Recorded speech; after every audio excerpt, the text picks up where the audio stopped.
আসসালামু আলাইকুম everyone, welcome to জান্নাত কুকিং চ্যানেল। আমার আজকের রেসিপি কেক পুডিং। মাত্র অল্প কিছু উপকরণ দিয়ে এই কেক পুডিংটি তৈরি করে নিতে পারবেন, আর খেতেও কিন্তু অনেক বেশি মজার হয়ে থাকে। কেক পুডিংটি তৈরি করে নেওয়ার জন্য মিক্সিং বলে নিয়েছি আমি 2টি নর্মাল তাপমাত্রার ডিম। মিষ্টির জন্য দিয়ে দিচ্ছি 1/3 কাপ চিনি।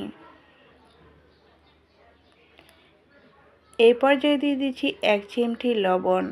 খাবার তৈরি করার সময় যদি কিছুটা লবণ দেওয়া হয় তাহলে খাবারের টেস্টটাই কিন্তু বেড়ে যায়, আর লবণ না দিলে কিন্তু এত ভালো একটা রেজাল্ট আসে না। এখন আমি খুব সুন্দর করে বিট করে চিনিটা ভালো করে গলিয়ে নিচ্ছি।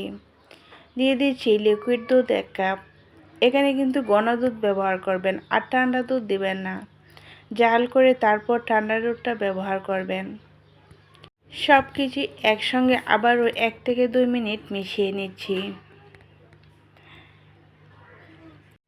এই পর্যায়ে দিয়ে দিচ্ছি 1/4 teaspoon vanilla essence. Vanilla essence যদি হাতের কাছে না থাকে তাহলে 1 চিমটি পাউডার এলাচও দিতে পারেন। মিশিয়ে এই মিশ্রণটা আমি সাইড করে রেখে দিয়েছি। এখন একটা প্যান চুলাতে বসিয়ে দিয়েছি ক্যারামেল তৈরি করে নেওয়ার জন্য। দিয়েছি 1/4 কাপ চিনি, 2 টেবিল চামচ পানি। যদি এই ক্যারামেলটা ননস্টিক প্যানে করেন তাহলে পানি দিতে হবে না। চুলার আঁচটা বাড়িয়ে রেখে আমি জাল করে নিচ্ছি। 2 থেকে 3 মিনিটের ভিতরে দেখবেন ক্যারামেলটা খুব সুন্দর করে নিজে নিজে হয়ে যাবে।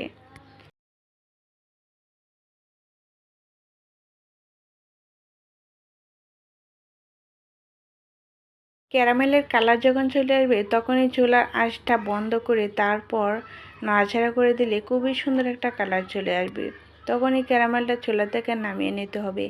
আমি যে বাটিতে কেক পুডিংটা তৈরি করব ওই বাটিতে ঢেলে দিয়ে সেট করে নিয়েছি, সাথে সাথে সেট করে নিতে হবে। ক্যারামেলের বাটিটা সাইড করে রেখে দিয়েছি, আর এখন আমি কেকের জন্য শুকনো উপকরণগুলো ছেলে নেব। নিয়েছি 1/3 কাপ ময়দা, হাফ চা চামচ বেকিং পাউডার, 2 টেবিল চামচ কোকো পাউডার। শুকনো উপকরণগুলো ছেলে নিলে দেখবেন কেকটা খুবই সফট হয়। নিয়েছি 1 চিমটি লবণ। আর যদি লবণটা আপনারা খেতে পছন্দ না করেন তাহলে স্কিপ করতে পারেন।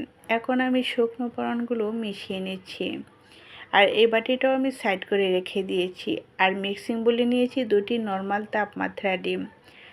এখন আমি ডিমের কুসুম সহ আমি খুব ভালো করে বিট করে নেব 1 থেকে 2 মিনিট। দিয়ে দিয়েছি মিষ্টির জন্য 1/3 কাপ চিনি। ময়দা যতটুকু নিয়েছি সমপরিমাণ আমি চিনিটাও নিয়েছি, তাহলে দেখবেন কেকের মিষ্টিটা খুবই সুন্দর আসবে। অল্প অল্প চিনি দিয়ে আমি বিট করে নিচ্ছি। দেখেন খুব সুন্দর করে আমার ফোমটাও তৈরি হয়ে গিয়েছে, আর চিনিটাও খুব সুন্দর করে গলে গিয়েছে। দাপে দাপে চিনি দিলে দেখবেন চিনিটা খুব সুন্দর করে গলে যায়, আর ফোমটাও খুব সুন্দর করে রেডি হয়ে যায়।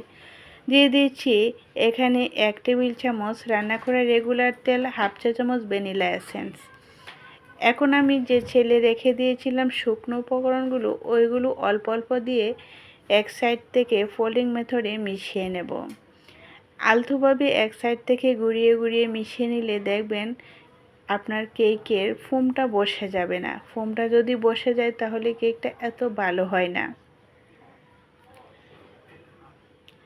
মিশানোর কাজটা খুব সুন্দর করে নিতে হবে, তাহলে দেখবেন আপনার কেকের ব্যাটারটা খুবই সুন্দর হবে।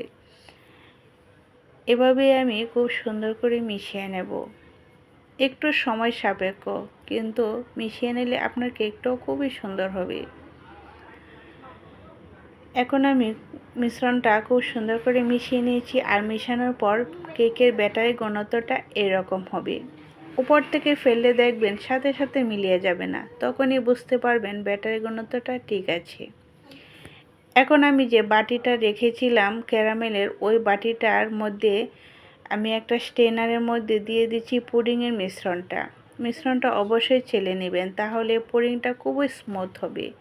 আর উপরে দিয়ে দিচ্ছি কেকের ব্যাটারটা দিলে খুব সুন্দর করে দেখবেন পুডিংয়ের মিশ্রণের উপরে বেশে থাকবে, কারণ এই কেকের ব্যাটারটা খুবই হালকা। দুটি উপকরণ কিন্তু মিলে যাবে না।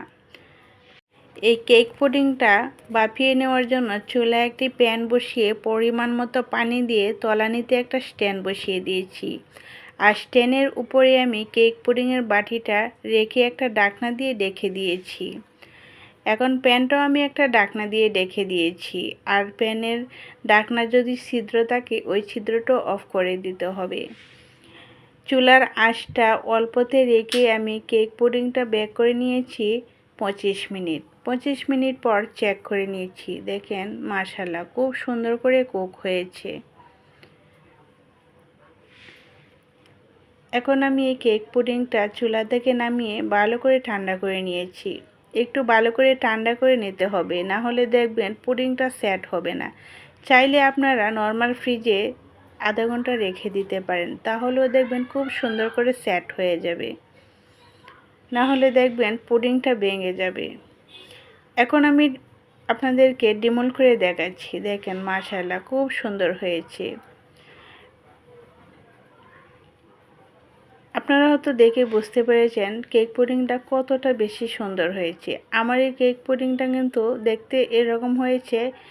আমি যখন কেক পুডিংটা দিয়েছিলাম চুলায় বাপিয়ে নেওয়ার জন্য, তখন কিন্তু একটু নাড়াচাড়া লেগে গিয়েছিল, তখন এরকম হয়ে গিয়েছে।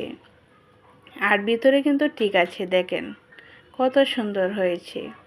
রেসিপিটা ভালো লেগে থাকলে একটা লাইক দিয়ে সম্পূর্ণ ভিডিওটি দেখে নেবেন। আর চ্যানেলটি সাবস্ক্রাইব করে আমার চ্যানেলের পাশেই থাকবেন।